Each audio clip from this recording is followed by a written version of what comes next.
I have an art supply haul for you today. I haven't done one for years, but I discovered quite a few things that are exciting and nice in the past few months, and I want to share them with you. I'm not going to show you everything today. I'm going to split it into maybe 3 or 4 art supply hauls that I'll post later on, just because I don't want to show you everything in one go. It would be too overwhelming, and I'd rather show you a few things and then try things out. Let's start with something that is very useful. It's not art supplies per se, but it's very useful. It's an art supply caddy where there's a whole bunch of different little sections to put pens and crayons and oil pastels, little bits of paper or whatever. I find this very useful, specifically because I like to sketch on the couch while I watch Netflix. So this way I could have a few colored pencils or whatever I'm into at that moment and just bring this with me on the couch. I don't like having a bunch of pencils rolling on the floor, rolling everywhere. This way it's all contained in one little container and it's displayed. I could see everything. Sometimes a pencil case is a bit obnoxious. I like that it's wood, it's bamboo. I like that it's pins. It wasn't that expensive. I got it on Amazon and I'm sure you can find something similar. I find it very useful. It also looks really pretty on display. I have this, what do you call this? A book holder. It holds books up and I use it for many different things. You can use this in the kitchen for a recipe book while you create a recipe. You can also use it the way I do for reference photos, whether it's from a book or just an image. You put it right here and there's different levels that you can adjust the incline of this, and to make the book really hold well, there's these really tight clamps that will clamp down on the book. It's very useful. I use it all the time when I paint. I put my reference image there and I love it. Again, not super expensive, but so practical. Now, let's get to the fun stuff. I got these watercolor pencils. I got a whole bunch of colors. They're by Derwent, and I do want to try these with you today because they're really fun to use. I painted this little bird with them, and the reason I like it is because it's really interesting to bring these when you go on a trip or you want like a minimal little setup and you don't necessarily want a mess around, you know? So if you want color but zero mess and a minimal little package, you just drop this in a case with a couple brushes and you're done. Talking about brushes, I got these watercolor brush pens on Amazon. Not very expensive. Different sizes and shapes of tips. I'm sure you've seen those in the past. You just fill it up with water, you squeeze a little bit, water comes out of the brush and you can watercolor paint on the go with no mess. I think watercolor pencils are great for artists, but it's also great for anyone that wants to be a little bit creative but has no experience painting. You can teach anyone to do something like this the easiest way, and that was my intent when I purchased these. I wanted to do a little creative thing with my grandma, so I got coloring books on Amazon, something that was like not complicated, big bold drawings that were very simple. I got 2 books actually. I got one that was one with varied subjects in it and one that had florals in it. And the way I used these was to trace a design that I was finding interesting onto thick paper or watercolor paper. If you try to trace directly on the drawing like this with a thick paper, obviously you won't see through, but if you put this against a window, it works. Which brings me to this marker. It's a Micron by Sakura, my favorite markers. They're permanent, waterproof, and they have a very fine point. There's different sizes, different shapes as well, but the very fine point makes a dainty, subtle line that I really like. They don't last like super long, but they're so good that I keep buying them. And the plan to use these the easiest way with someone that is not necessarily a professional artist, someone that wants to be just a little bit creative, but doesn't want to have to learn to draw, is to go against the window with any kind of image that you like and use a waterproof pen, trace it, and then the fun begins with the watercolor pencils. I think I'm gonna just paint one with you just to show you how I use it and how fun they are. Let's do it. Forgive the lighting if it's not optimal. I'm still learning this new setup in the studio, but let's try these watercolor pencils. I filled up 3 brushes with water, different sizes, a pointy and 2 flat ones. And I already traced my drawing with this Sakura Micron 02 size. You'll see that it's waterproof. You can rub all you want and the ink is not going to bleed, which is amazing. I'll go with a dark blue here. What I do is focus all the pigment around the edges, then with water I'm gonna blend it out and fade it to a paler shade towards the center. And obviously you can mix up those colors together. You can also build up the colors, different shades. They feel a little bit powdery on the paper instead of creamy, but that's because it's water soluble. They feel quite good, more like a little bit of a dry pastel, I would say. Right, let's try to put a little bit of water. I'm gonna test this out, squeezing water. See, I squeeze and some water is dripping. I'm gonna make sure it's closed properly. Oh, there you go. I had to work it a little bit. That's why I use paper on the side with a rag and not directly on my drawing. So the tip of the brush now is wet, and I'm going over and it's diluting the paint. Lovely.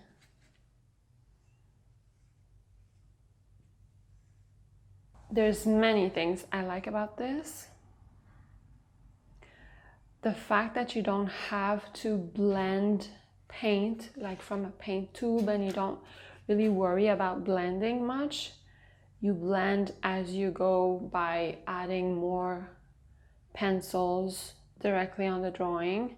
It makes things simpler in my opinion. And for a beginner artist, I find that very often the biggest hurdle to starting a painting comes from the drawing part, because it's a little bit more tricky. Learning to sketch is a little bit harder than just playing with color, and there's absolutely no shame in tracing. If you want to have fun with color but you're not that much into drawing and that's what's stopping you, just trace something that you like. Find an image that you like and trace it. No shame in tracing. You're not gonna learn to sketch if you trace, but you can learn how the material works. You can learn all about watercolor, the mixing part, shading values, the color palette that you enjoy. You can learn so many things even though you trace the sketch. So it's better to trace a sketch and to actually do something creative that is fun to you than to try to be perfect and not do anything because you don't feel like sketching, you know? Pick your battles. That's what I say. And the difference between this and just colored pencils is the fact that the blending process is a lot more fun. Oh, this is vibrant. Let me give him, oh, that's nice. Let me put some of this on his head right here.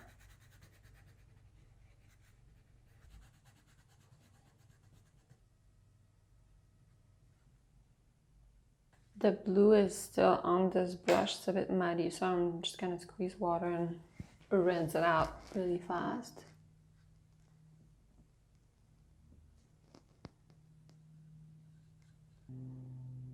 You can see that with just a rag and one brush with my colors, I could do an entire painting and it would be fine. So it's so easy.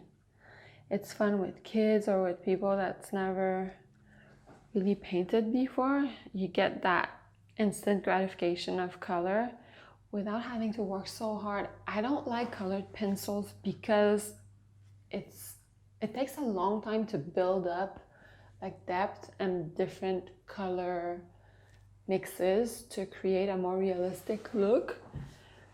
And you have to press so hard, it hurts your hands. I don't know. I don't like to use colored pencils that way. I like it more, I guess, for line work probably, because I don't have the patience to use it in a more realistic way. So people do it and it's so beautiful, but I just don't have the patience. I like things to be more spontaneous and super fast. And very often beginners are the same way. They want something fun right away, and who doesn't? These really dilute really well. I've tried another brand before that was more like of a student or children quality type of watercolor pencils. There's a big difference. I don't know how professional these are, but I could tell you that they blend really, really well. One thing that I want to try is to go back and add more pigment once this little part is dry, how you can build it up and how the blending process is when you re-wet it. I'm curious to try that. Let me speed this up, let it dry, then add more pigment to see how it behaves.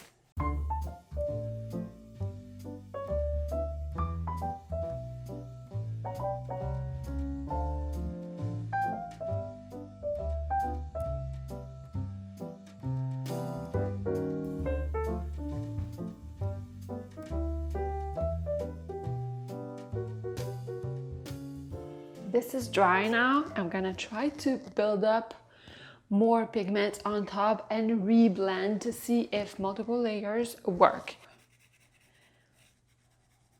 Okay, let's see. A note on the brushes. These brushes came in a set of 5, I think. The fattest one, the really wide flat brush, tends to leak because I think it needs a lot of water to wet the bristles because it's pretty wide. And to get the bristles wet, it makes big droplets, so not my favorite. But the other flat one that is a little bit smaller does not do it as much. The ideal one is the pointy ones though, but these two are good. Ooh, it works really well. I'm impressed by this. Oh my gerbs, it layers really well. Wow. This is nice. I wanted to have a more vibrant back on this bird, but I only have 2 shades of blue. I have this dark blue and a very light icy blue. I would have liked a nice cerulean blue, but we'll make do. I think I'm just gonna add different shades to get it maybe a bit more purplish in certain sections. The layering though, quite impressive. And I like the idea of keeping some of this pigment dry like this, where I just add some accents and don't necessarily wet it or dilute it. You know how hard it would have been to get a blended effect with colored pencils compared to this? Love it for kids so much. I think it's better than crayons and it's better than colored pencils for kids to have fun. These brushes are really not messy at all. This is really cool. Really cool. You can go super detailed with this. If the camera was not on, because when the camera's on, there's always the pressure of it's rolling. Better do it quick. And if I don't do it quick, then it takes a lot of footage and a lot of space on my computer. And then there's always that stress of making something happen really nicely, really fast. Usually it just doesn't work. And I'm naturally slow. I work at a slow pace. I walk slow. I paint slow. But you could get detailed with this and get good, more professional results. Another thing is that I didn't have a wide array of colors. I bought a few colors that I liked because I bought those as singles.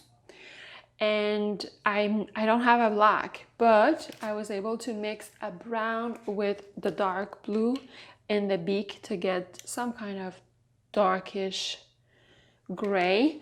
But if I were to not blend this and leave it very saturated, it does give the impression of a black by building up the blue and the brown.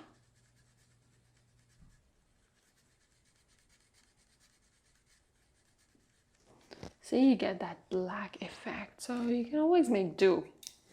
Here's the final result. I added some line work at the end with the micron pen, which I really like. It gives an interesting texture. I saturated the pigment on this one compared to the first one, and I added a lot of dry watercolor pencils at the end, leaving it a bit more texturized. So there's that mix of watercolor effects, the nice blended, gentle effect of watercolor and the more like pencil-like texture.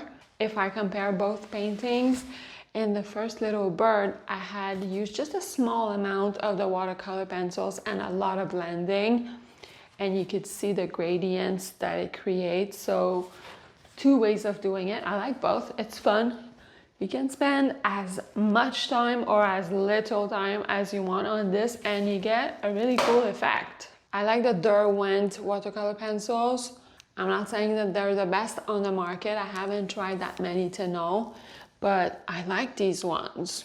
I can see myself using this in mixed media paintings. Very interesting. Fun, fun, fun for every skill level and every age. I'm on a field trip going to Home Depot because I want to get 2 smaller plants for the window of my studio. The ones that are there, like I said in the other video, they're a little bit too big, too long and voluminous. They kind of hide the light. So let's see if we can find cute small plants. She scared me.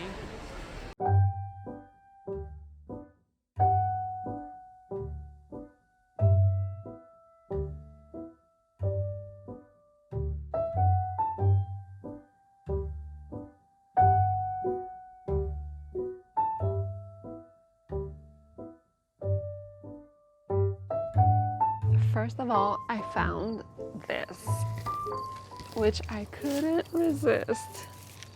I love autumn, like many people. I'm gonna put this, I think, inside my house on a door. I could put it out there, but I have a wreath there that fits well. I think I'm gonna put this inside. It looks too nice with the corn. Love it. Also found these. I took two. I could have taken one because they're pretty big. I could have split it up into two, but I didn't think of it at the time. I just grabbed two. It looks gorgeous, and I'm hoping that in the studio it's gonna be the right size.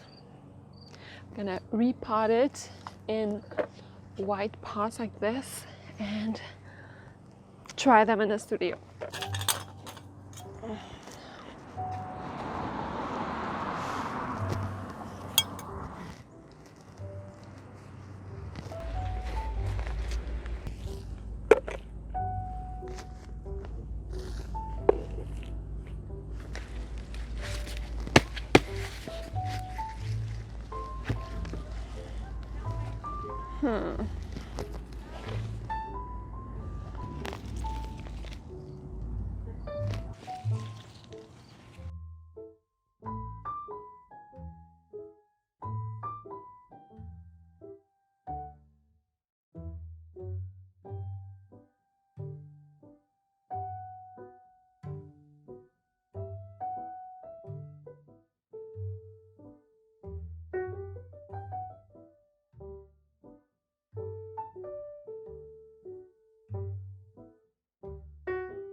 I love these plants.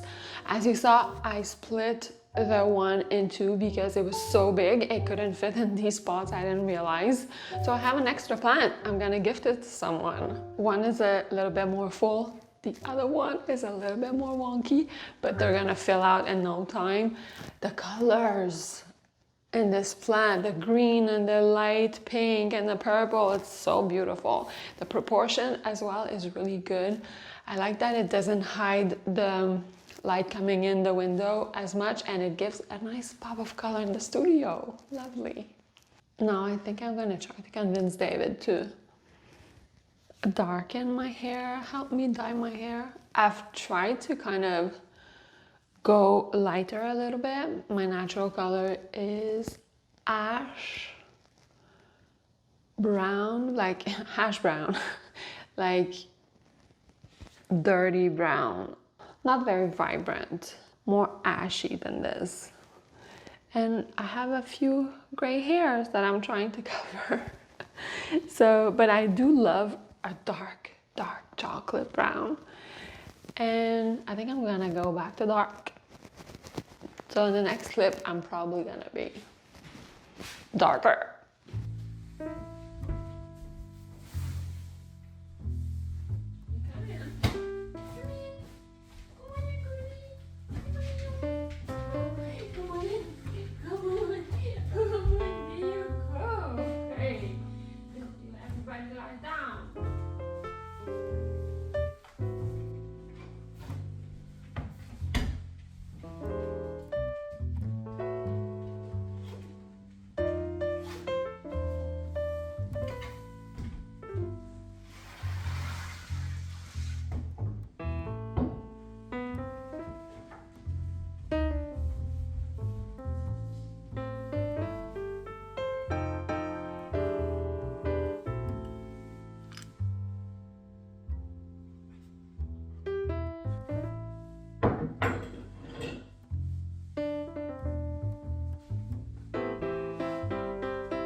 my hair is officially darker.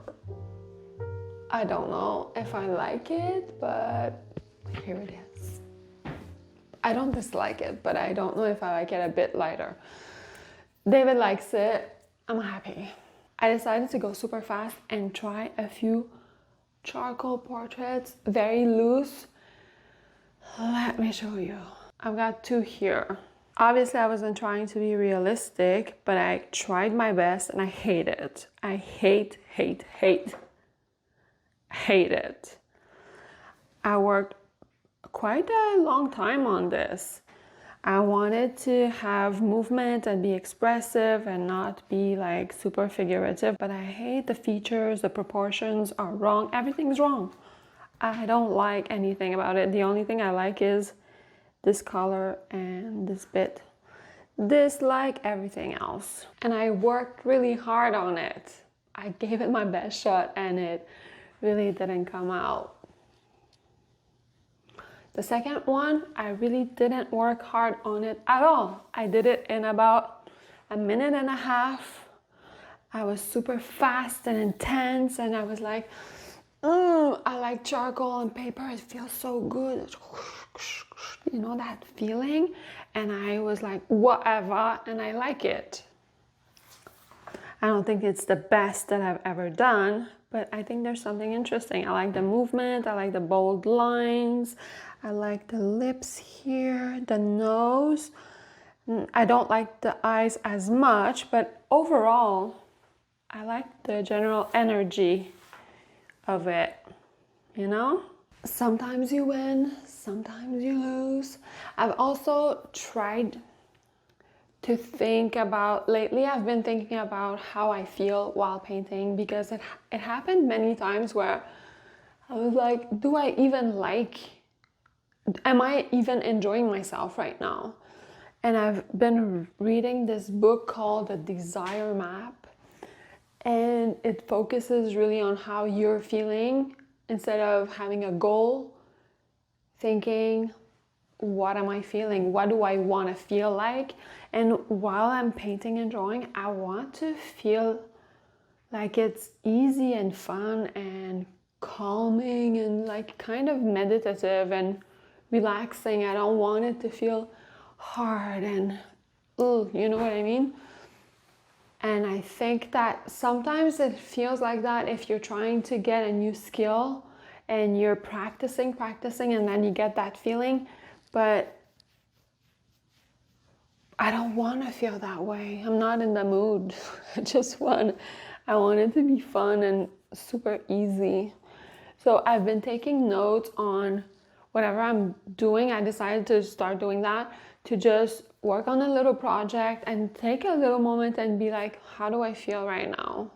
How am I feeling while doing this? Am I enjoying myself? And I've noticed that, unfortunately, when the camera's on, I'm not enjoying it as much, just because I think I mentioned that before. I feel like